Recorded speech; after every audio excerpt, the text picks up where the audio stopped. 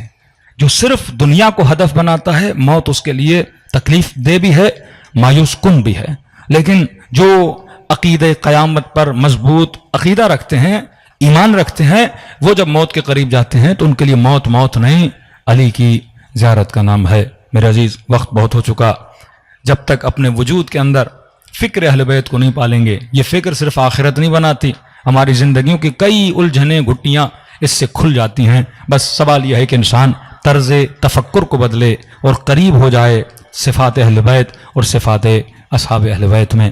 بڑا اجر ہے ان مجلسوں میں شرکت کرنے کا.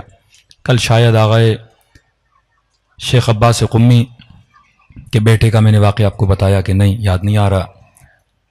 یہ 20 سال سے ذاکر امام حسین تھے, 20 سال. ایک بندہ 20 سال سے ذکر ابی عبداللہ الحسین کرے, اور ایک دیکھیے, ایک مولوی اور ایک ذاکر کے پاس کیا ہے؟ گلے کے علاوہ کچھ نہیں. آپ کا گلا نہیں, کچھ بھی نہیں. آپ ایک خطیب سے کیا سننا چاہتے ہو؟ اس کی آواز. ایک نوح خان کا گلا گیا تو نوح خان ہی گیا نا. کہتے ہیں ایک محرم پڑھنے کے بعد تکلیف ہوئی میرے گلے میں, ڈاکٹر کو دکھایا کہ آپ کو کینسر ہے. کب بچوں گا کہ نہیں, علاج ممکن ہے کہ نہیں؟ کہ شیخ علی شرط یہ ہے کہ 20 مہینے کلام نہ کرو, بات نہ کرو. بات کرو گے گلے کی رگوں پر پریشر آئے گا, لہذا نقصان ہوگا. ہاں, جس سے جو چاہیے لکھ کے بولو. ہاں, نماز کی حد تک آپ پڑھو قرآن کی آیتیں. شیخ علی کہتے ہیں کئی مہینے, یعنی ایک محرم سے دوسرے محرم تک میں نے کلام نہیں کیا. فرماتے جب محرم کے دن آئے, عزائے حسینی شروع ہوئی. اب ایک ذاکر کی کیا تمنا ہے, وہ ذکر حسین کرے. کہتا میں رونے لگا, میں نے کہا مولا حسین آپ نے مجھ سے توفیق ذکر چھین لی. مولا اس زندگی کا کیا فائدہ کہ جس میں ذکر حسین نہ کر سکوں. کہتے 4 محرم آئی, بستر پہ پڑا ہوا بڑی تکلیف میں, خواب کے عالم میں اپنے والد گرامی کو دیکھا, اور انہوں نے کہا کہ شیخ علی سامنے والے کمرے میں رسول خدا بیٹھے ہیں اور امام حسین بیٹھے ہیں, اور مجھے کہہ رہے ہیں شیخ علی کو بلاؤ اور کہو کہ ہمارے لیے مصائب حسین پڑھے. میں نے کہا میری جرت کہ میں رسول خدا کے سامنے مصائب پڑھوں. کا حکم ہے, آؤ. کا کمرے میں گیا, رسول خدا کی زیارت ہوئی, امام حسین کی زیارت ہوئی. مقام ہے بعض ذاکروں کا. کہا کہ شیخ علی مصائب پڑھو. میں نے کہا یا رسول اللہ میں کیسے جرت کروں آپ کے سامنے مصائب پڑھوں. یا رسول اللہ مجھے بیماری ہے, گلا خراب ہے. فرمایا ہم تجھے شفا دیں گے, مصائب پڑھ. کہا یا رسول اللہ کون سے مصائب پڑھوں؟ کہ شیخ علی میرے حسین کی 4 سالہ بیٹی کے مصائب پڑھ. کہتے ہیں خواب کے عالم میں نے سوچا کیا پڑھوں, صرف ایک جملہ پڑھا اور پڑھنے کے بعد رسول خدا غش کھا گئے. کہ کون سا جملہ پڑھا؟ شیخ علی کا صرف یہ کہا کہ بچی نے بابا کو کہا کہ بابا میرا رخسار چھوٹا تھا, ظالم کا ہاتھ بڑا تھا. کہتے ہیں جب ہوش میں آیا تو پورا بدن پسینے سے تر تھا, اور بیوی سے کلام کیا اور محسوس کیا اب گلے میں کوئی تکلیف نہیں ہے. اپنے خاطرات میں لکھتے ہیں کہ مومنوں میں نے اس خواب سے یہ سمجھا کہ ذکر حسین میں خدا نے شفا رکھی ہے, اور اگر رسول خدا کو حسین کی بچیوں کا واسطہ دو, بچے کا واسطہ دو, تو بڑے سے بڑی بیماری بھی ہو خدا کیا کرتا ہے دور. یہ عقیدہ ہونا چاہیے مومن کا. اپنے مریضوں کو فرش عزا پلایا کرو اور دعا کیا کرو خدا ان کو شفا دے. دلوں کو کربلا لے کر چلیں. راتیں جیسے جیسے بڑھ رہی ہیں دلوں کا غم بھی بڑھنا چاہیے، قرب امام بھی بڑھنا چاہیے۔ فرمایا جو خلوص دل سے میرے حسین کو سلام کرے خدا اسے ثواب زیارت حسین عطا کرتا ہے۔ سب مل کے السلام علی الحسین وعلی علی ابن الحسین، سب مل کے وعلی اولاد الحسین وعلی اصحاب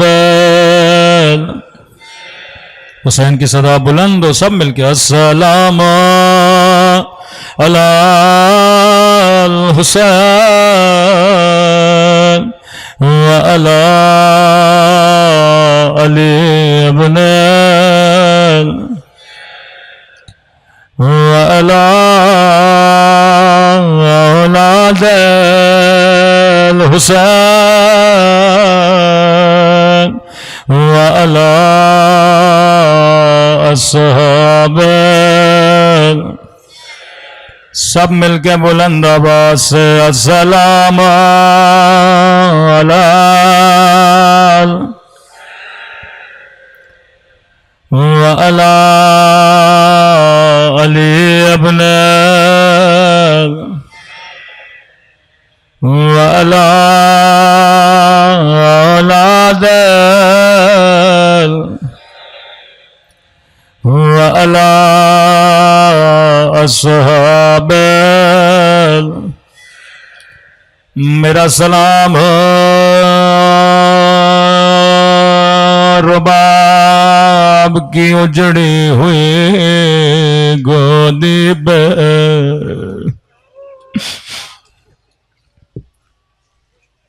خدا کسی ماں کو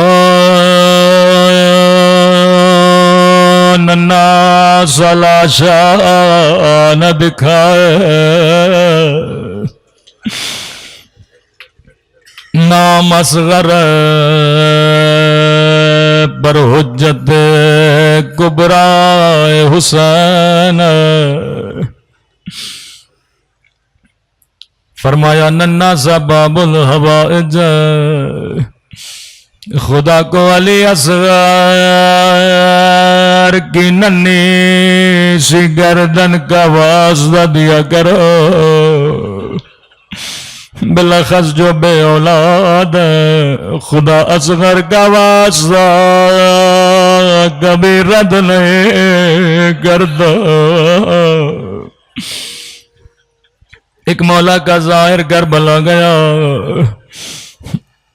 کبھی حسین کی زری کو چومے، کبھی حبیب کی زری کو چومے، کبھی خیام حسینی میں جائے۔ خادم نے کہا ظاہر کیا ڈھونڈ رہے ہو؟ کہنے لگا مجھے بتا علی اصغر کی قبر کہاں ہے؟ خادم نے کہا مجھے نہیں پتا، کہ میں نے روایتوں میں سنا تھا حسین خیموں کے پیچھے ننے سے بدن کو دفن کیا تھا۔ مجھے بتا قبر علی اصغر کہاں ہے؟ خادم نے سے آیت اللہ کشمیری کے پاس بھیجا۔ آغا کشمیری کہتے ہیں میں نے بھی آج تک یہ جملے پہ نہیں سوچا تھا کہ علی اصغر کی قبر کہاں گئے۔ میں نے کہا آزادار کلانا میں دیکھوں گا، کتابوں کو پرکھوں گا۔ آغا کشمیری کہتے ہیں پوری رات مقتلوں کو ڈھونڈتا رہا، اے خدا علی اصغر کی قبر کہاں، لیکن فرماتے ہیں مجھے کہیں پہ مقتل میں کوئی روایت نہیں ملے۔ نماز تہجد میں امام حسین کے ساتھ رابطہ کیا. میں نے کہا مولا آپ کے شیعہ پوچھتے ہیں ننھے سے بدن کو کہاں پہ دفن کیا تھا؟ خواب کے عالم میں امام حسین کی زیارت نصیب ہوئی. فرمایا کشمیری میرے شیعوں کو بتا دے آج کے بعد میرے اصغر کو ڈھونڈا نہ کرے. جس نے علی اصغر کی زیارت کرنی ہے وہ مجھ حسین کی زیارت کر لے. میں نے کہا مولا کیا کہنا چاہتا ہے؟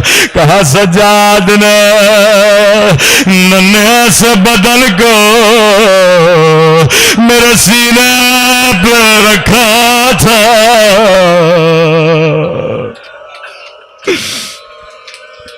اصغر کا بدن میرے سینے پہ. خدا آپ کو ننھی سی قبر اصغر کے زیارت نصیب کرائے جو سینے حسین پہ. فرمایا میدان میں آواز دی حل من ناصرین ینصرنا، ہے کوئی حسین کی مدد کرنے والا؟ بچے نے خود کو گہوارے سے گرایا، خیمے میں آئے رباب یہ اتنا بے چین کیوں ہے؟ کہ مولا کئی دنوں سے بچے نے دودھ نہیں پیا، میرا دودھ خشک ہو چکا ہے، کہ میں بچے کو پانی پلا کے آتا ہوں. سفید کپڑے میں اصغر کو لپیٹا. راوی کہتا ہے حسین نے اصغر کے چہرے پر بھی اپنی ابا کو رکھا. کہ مولا ابا کا دامن کیوں رکھا تھا؟ روکے کا اصغر کا کھا بدن بڑا نرم تھا، کربلا کی دھوپ بڑی گرم تھی، اوپر سے بچہ پیاسا تھا. حسین نہیں چاہتے تھے علی اصغر کو تکلیف ہو.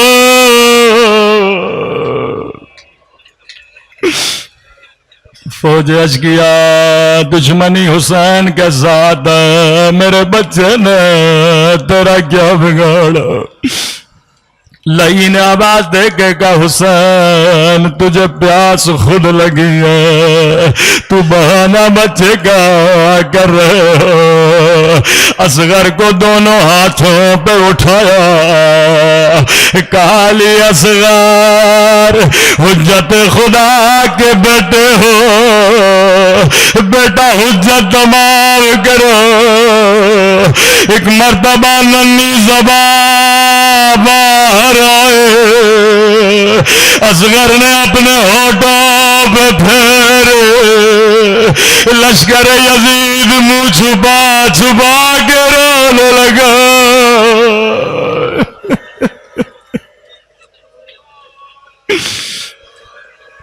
ابن سعد نے کہا حرملا اقتا کلام الحسین، کہیں فوج میں انقلاب نہ آ جائے. لئی نے تیر و کمان لیا، جیسے نشانہ لینا چاہتا تھا، اس کے ہاتھ لرزے، تیر گر گیا.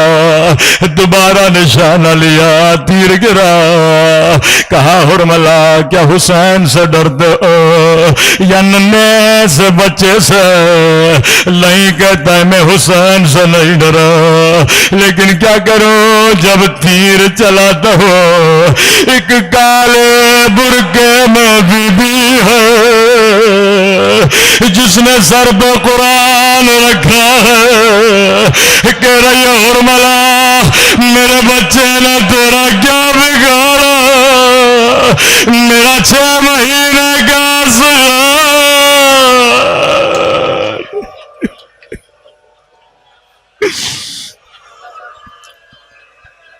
لئی نے کہا حرملا تو نشانہ لے. میں تیری آنکھوں پہ پٹی باندھ ہو.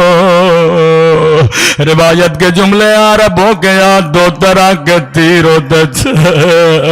ایک تیر انسانوں کو گرانے کے لیے, ایک تیر گھوڑوں کو گرانے کے لیے.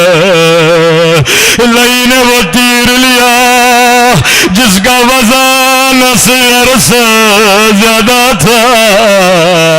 یہاں تیر کماں سے نکلا من الاذن الی الاذن. اللہ جانے حسین پہ کیا گزرے.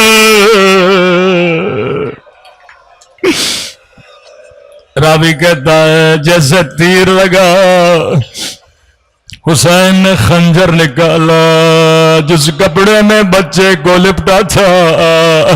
جلدی جلدی سے حسین نے کپڑا پھاڑا. چوتھے امام سے کہا مولا آپ کے مولا نے ایسا کیوں کیا؟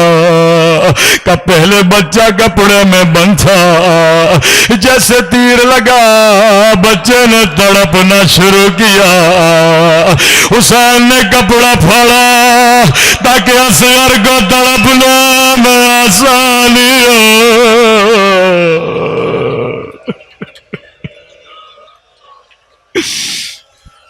شب عاشورا مال کریں گے, چند قدم آگے چند قدم پیچھے.